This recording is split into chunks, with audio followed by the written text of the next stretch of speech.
Hi, I'm Steve. You're watching Gear Stuff and Things, and today on the channel we are going to discuss guitar strings. And yes, I'm coming to you again from my car in a parking lot, and I'm sorry, but I'm traveling, so it's the easiest way for me to keep videos coming since I can't just sit down and play things and create in the way that I'm used to.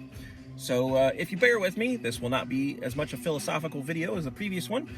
We're just going to talk about strings and some stuff you might want to know. So stick around.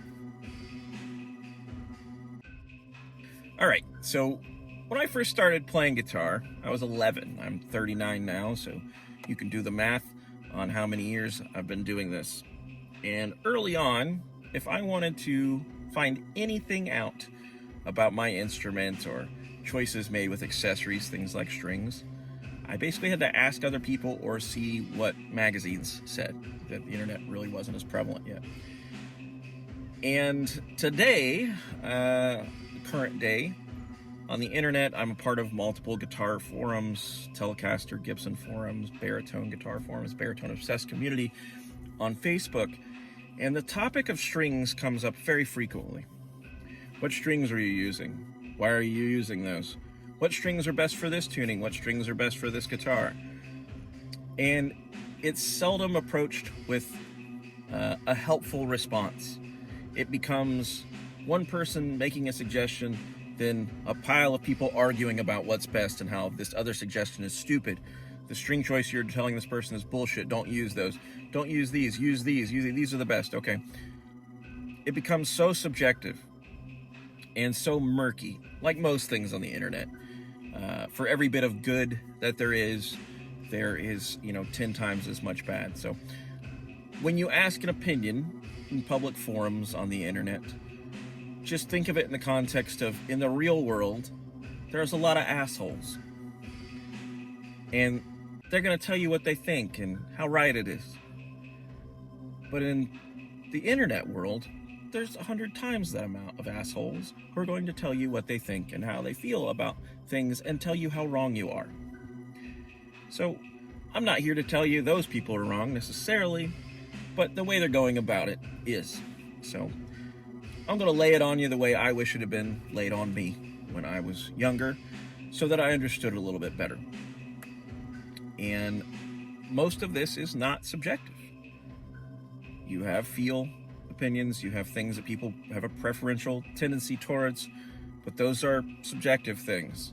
But there are things like the physics of the instrument, the scale length, the tuning, the setup, all of that stuff, the gauge of the string, all of that stuff is vastly more important than the opinion of someone. And the way I look at it is we're going to try to shoot for peak performance with your instrument with this information. And I'll do a little analogy, and then we'll get into the information I have here for you. So if you buy a car, you like your car a lot, but you decide because someone told you that they did it once and they liked it, that you're going to put skateboard wheels on your car.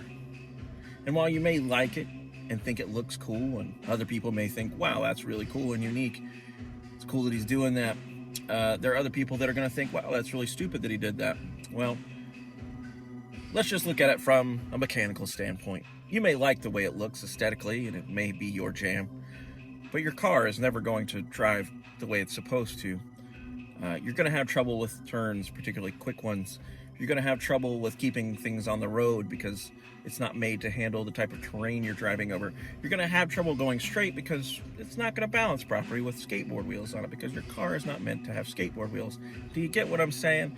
Put the correct wheels, correct tires, get a correct setup on your car, and magically it becomes this, dream to drive scenario.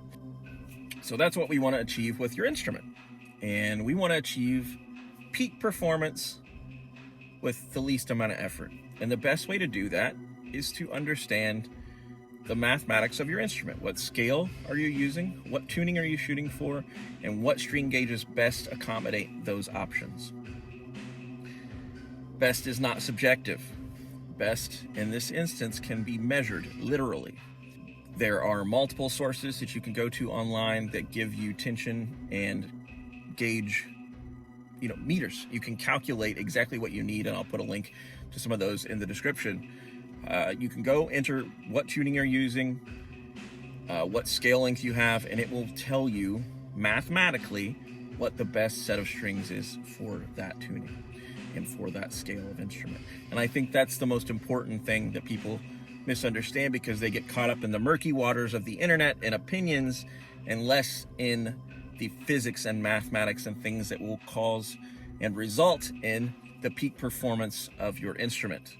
Yep, that's my video for today. I know this is weird. I'm going to try to keep it short, but thanks so much for watching. Hopefully this is helpful. That's the goal, is that someone who may be new to the instrument, even someone who's been using the instrument for a while and just isn't completely connected with this side of things, may get some information that's useful to them. So my information that I want to give to you today is use string gauge calculators when you're making choices associated with what you should put on your guitar in order to get the peak performance out of your guitar. So until next time, it's been me, it's been you. This is Gear Stuff and Things. This is, yet again, the inside of a Kia. Somewhere in the periphery is some stuff hanging from my rearview mirror. But until next time, cheers. And if you haven't subscribed already, go ahead and hit the bell. And that way, you know, they'll let you know when a new video goes up. Obviously, if you press the subscribe button, you're going to subscribe. If you liked the video, hit that like button, because it's going to move things along in the algorithm of YouTube and get this information out to more people who may need it. So I appreciate you taking the time to watch the video, and until next time, bye.